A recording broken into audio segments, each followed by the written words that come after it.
Good evening and welcome to The Right Side, the show where we talk about today's news, views, trends, and opinions from an admittedly conservative perspective. I'm your host, Chris Pareja, and this evening we're joined by Rudy Peters. And what's interesting about Rudy is he and I have a kind of an overlap in our paths of our own personal histories, in that he's running for Congress in the 15th Congressional District against Eric Swalwell, which I've done before. Rudy, welcome to the show. Well, thank you, Chris. It's a pleasure being here. So I respect what you're doing, but I'm always curious about what brings a person to this point, because you're a first-time candidate. I am a first-time candidate. You have to be wired differently to even pursue this kind of a thing. What brought you to here? Well, Chris, I've been in the 15th District or in Livermore now over 25 years. I've raised 2 adult kids. I've got 1 daughter still in middle school. And what I found is I actually have a time now where I can devote for helping my community, and primarily the 15th District. So it got to a decision point with me as to, you know, should I just pack up and move and go more to a conservative, somewhere where I feel and share with the same values? Or is the right thing to do is stand up and fight for these core values? And several restless nights and talking over with my family, my wife supported me and said, you should go for it. So yes, big learning curve, but I think what I have that my incumbent Eric Swalwell lacks is the fact that I grew up in the 15th District. And what I mean by that, yes, he was born there, but the fact I've gotten up at the wee hours and I've sat in our commute traffic down to Silicon Valley. I've raised kids in this community. So I've shared some of the pain that other Congressional in the 15th District has also, you know, undergone. So I made that decision, and I'm gonna take this plunge, and my plan is not to lose, it's to win, and I'm gonna need help, and from all voters, not just Republicans. And so that's an interesting point. You're in a heavily Democrat district. You're running as a Republican. I think 2 things scare people in the district. One being the R word, Republican, and the second, you said conservative. But conservative means different things to different people. It does. Help me just get a kind of a snapshot of what conservatism means to you. Well, conservatism to me means the fact that I can stand up for the Constitution, that I believe in the core of American values, and I can express and be patriotic to my country. I need the Democratic vote. Right. And what I've asked, and I'll just share a story that happened to me yesterday. Me and my wife are out locally in Livermore. That's my hometown.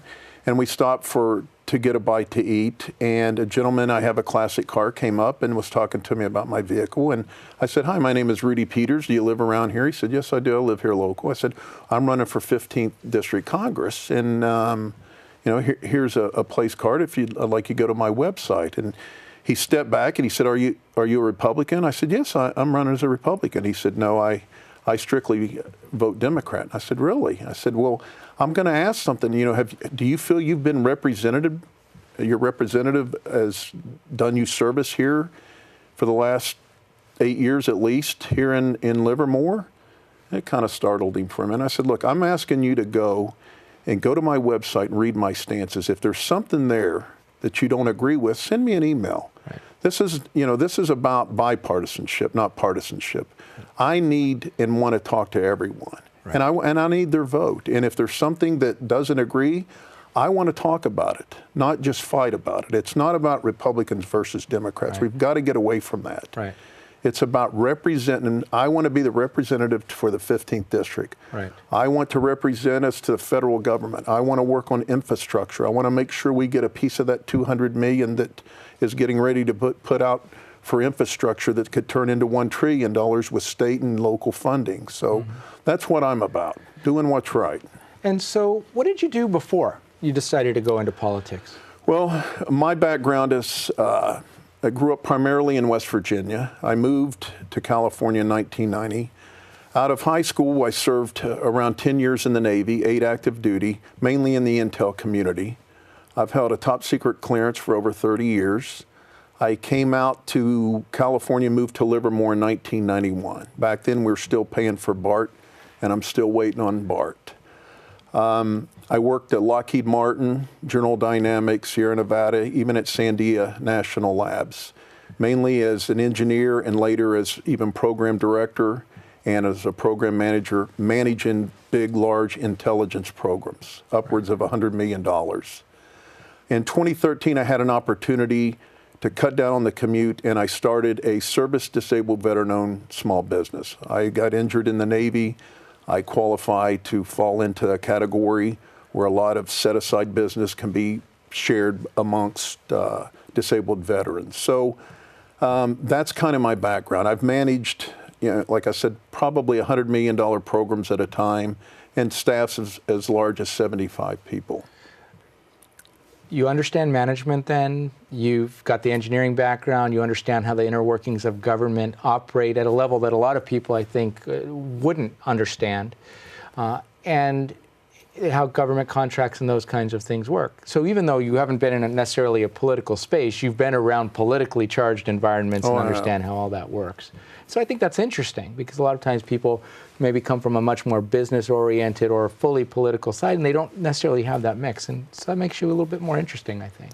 Yeah, I mean, I look at our national debt is at over $20 trillion. The Congressional Budget Office, I believe, estimates that within 10 years, that'll grow by $10 trillion. Right.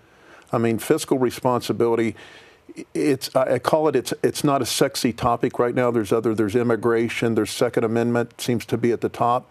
But I think the late Janet Yellen, our reserve chair, said, I think a quote was something that this is an item, or this is a subject that ought to keep people awake at night. Fiscal responsibility is critical. Very important, because what damage are we doing to our future generations? Right. And a lot of times people they don't think about where the money's going to come from. They want it. They want to make sure that it's allocated and they get their piece, but they don't really think about what that means or who's going to have to sacrifice in order to get it. Yeah. The government is not a company. The government takes our taxpayer dollars and distributes how they feel appropriate. Right. And I think at one time I read, I think the Wall Street Journal said 49% of households have at least one person that's collecting a government stipend, whether it's Social Security. Mm-hmm. And that's got to be turned around.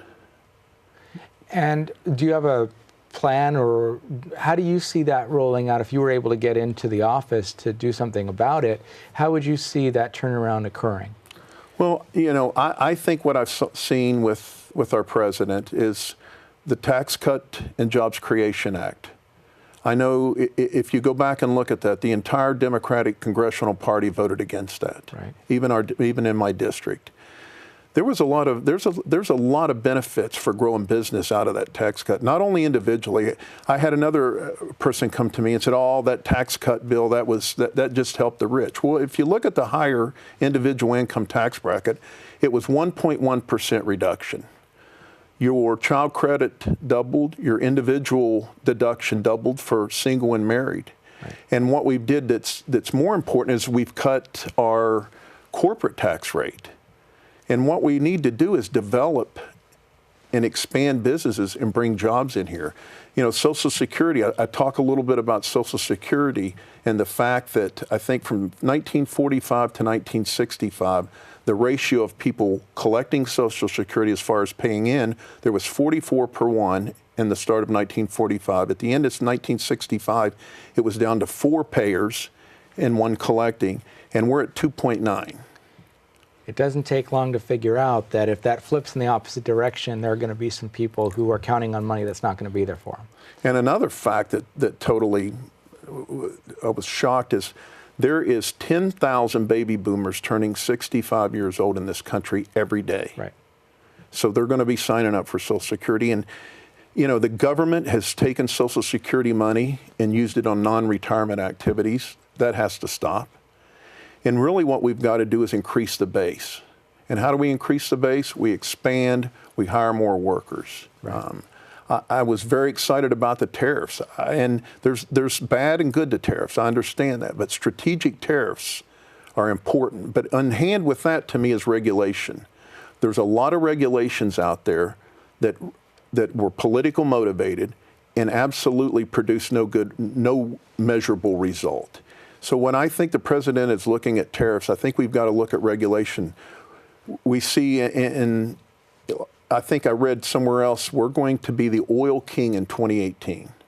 If you look back in the 70s and 80s when our dependency on Middle East oil was at an all-time high. So Americans have that entrepreneurship. But what we've got to do is we've got to be able to bring workers, and we've got to give companies breaks to hire more workers. And there's no reason we can't manufacture. There's no reason to me we can't manufacture toasters, shopping carts, grills. But again, regulation plays a big part of that, and corporate tax plays a big part of that. So being a commuter, I'm just guessing probably half of the 15th district commuters commute to Silicon Valley or San Francisco for work. Right. So a lot of time spent in the cars. I think there's a large majority of people that would just like to have a job that they could work 8-10 hours a day, live close to home, get home, take care of their family, go to sporting events, all these things that I had went through. And where at that time I was so busy, like a lot of us, you pretty much put your head in the sand. It comes voting, election time. If you're with a party, maybe you just vote the party line because you really didn't have time to look into it. And that's what I want to change. We've got to look at the individual. Go look at that individual you're thinking about. If you're a Democrat and you're going to vote a Democratic ticket, take some time and go research that. See how that person voted. Spend a little time looking at their voting record, and you'll be surprised. Absolutely. But as you mentioned, people don't often do that. They don't do the research. We talked before the show about a few topics that are of interest to you: protecting the citizenry, immigration law or reform, as well as the Second Amendment. Right now, there's a lot in the news about guns and how safe people feel they are or they aren't, and how do we protect our kids. What's important about that topic to you? What do you want people to associate with you when it comes to that thought process? Well, I support the Second Amendment. I don't think we're ever going to get rid of guns in this country.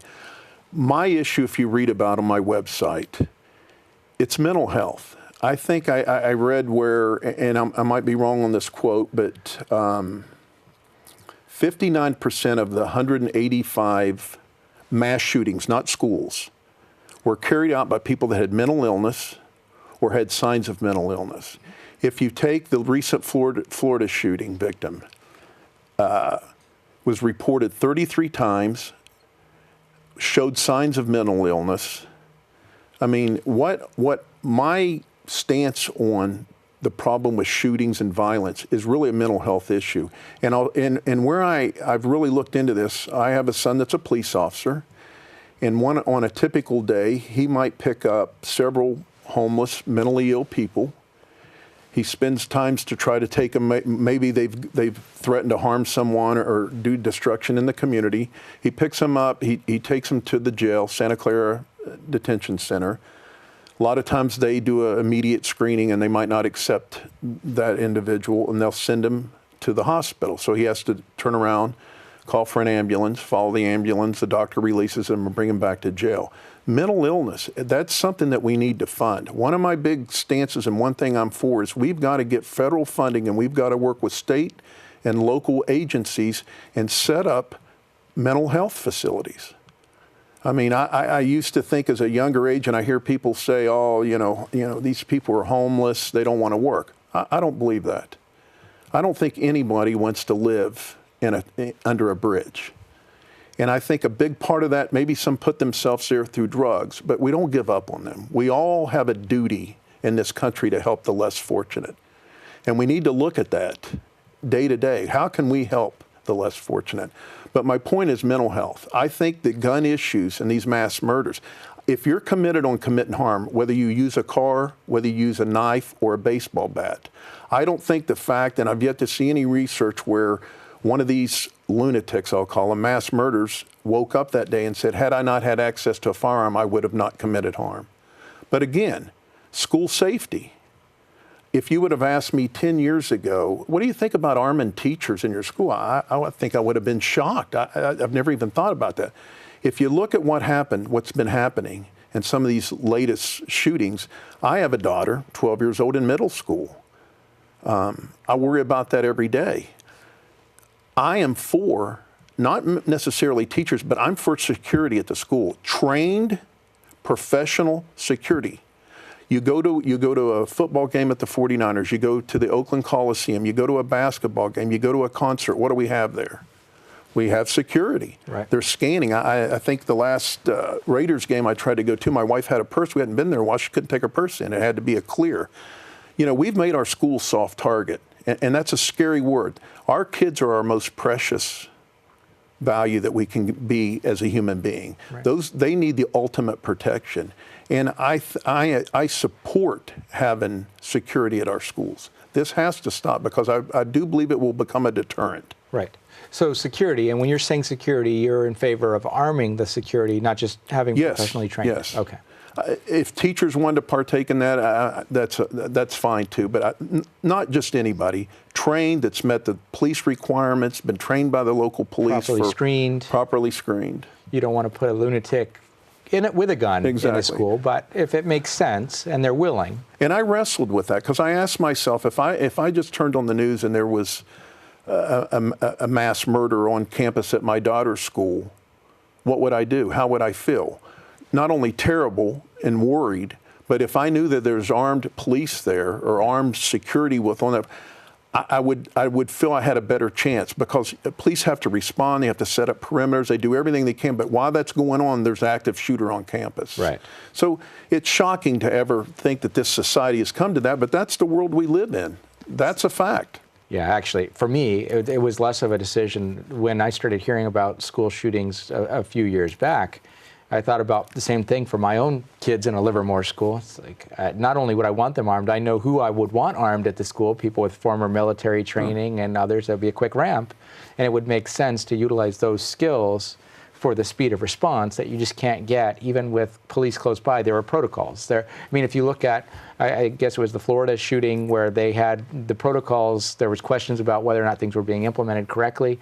By the time people are done fiddling around, you could have stopped somebody. And the sad thing, if you look at Columbine too, they've linked several of these school shootings as a result of Columbine and the attention. Right. Those two individuals were prescribed antidepressants, had social skill issues, were bullied in school. If you look at the school shootings after that, they follow that same pattern. Right. And we can't make our schools a soft target. Right. We've got to arm. That's our precious. That's our children. We've got to stand up and protect them. Right. And it's a shame it's gotten to that. But I mean, that's the fact. The world we live in today. Okay. And so immigration was something that you highlighted as being important. What does immigration or immigration reform mean to you? What do you think needs to be addressed? Well, I could use the old, I'm for comprehensive immigration. I hear that. What does that mean? Right. As a leader, you've got to take it a step further. You've got to have a plan. So we have, I believe, around 800 DACA has brought in over 800 youths. I think there's 600 and some, or 600,000, I'm sorry, are considered youth. And we're wrestling in Congress with what to do with this DACA program. My views on immigration is I think we have to first secure the border. I mean, if you cannot work a problem unless you stop and secure the border. Second of all, what I think we need to do is we need to immediately work with ICE and have the criminal element that's here deported.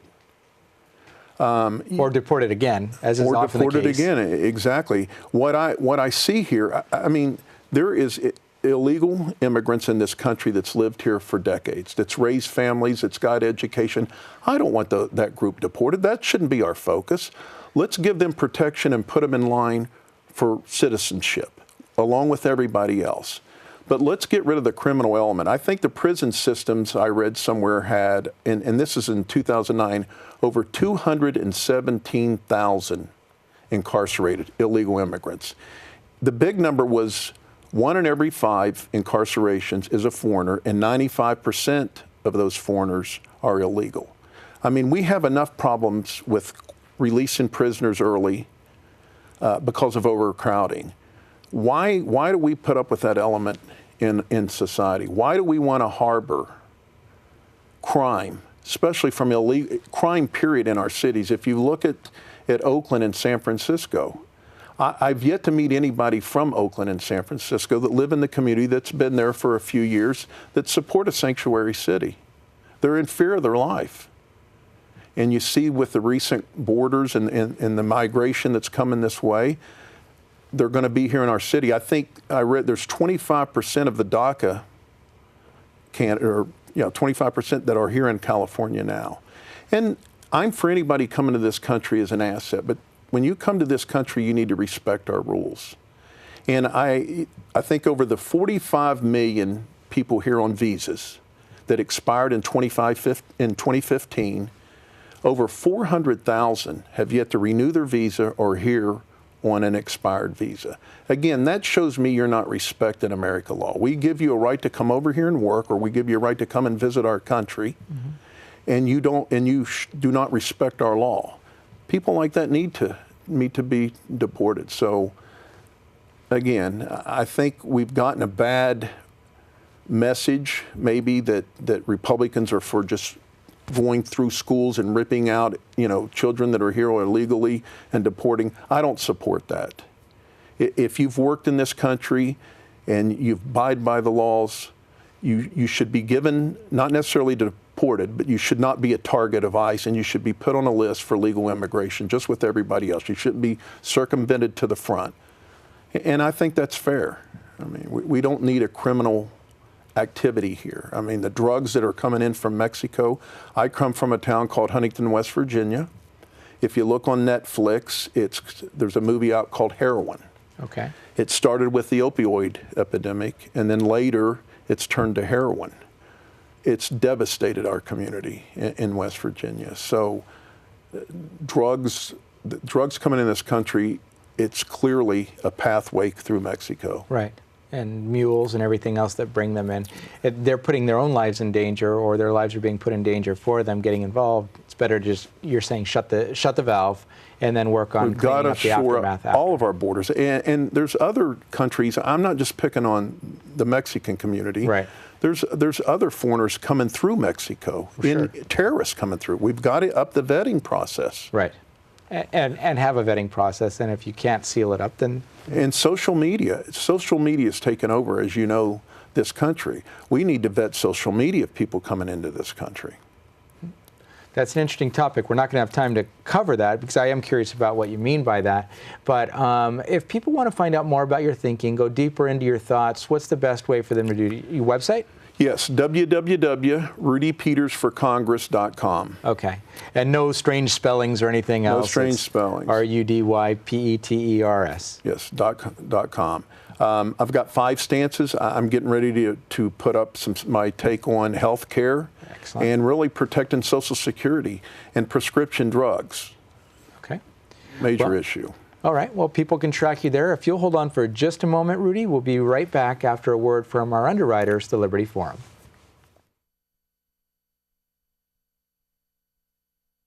Some people think that a meeting of conservatives in Silicon Valley could fit in a small room. In fact, when the Conservative Forum was founded in 2003, we did meet in a small room, a coffee shop in San Jose.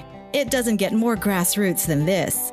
It may surprise you that there are thousands of people right here in Silicon Valley who share your principles of liberty, free markets, and limited government.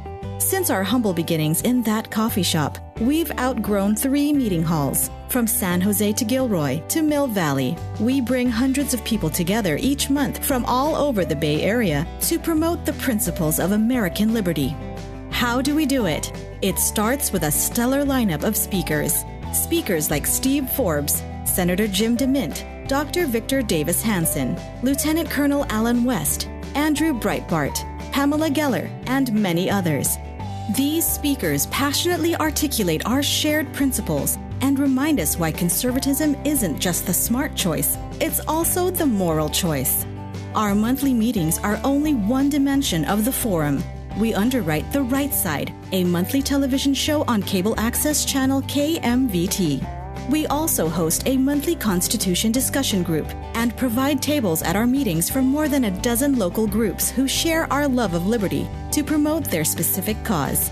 The Conservative Forum is the premier place in Silicon Valley for conservatives to gather, become invigorated, motivated, and empowered. We welcome guests to our monthly meetings and offer special discounted pricing to first-time visitors. Take a look at our speaker lineup in the coming months and join us to learn why we say liberty is made in America.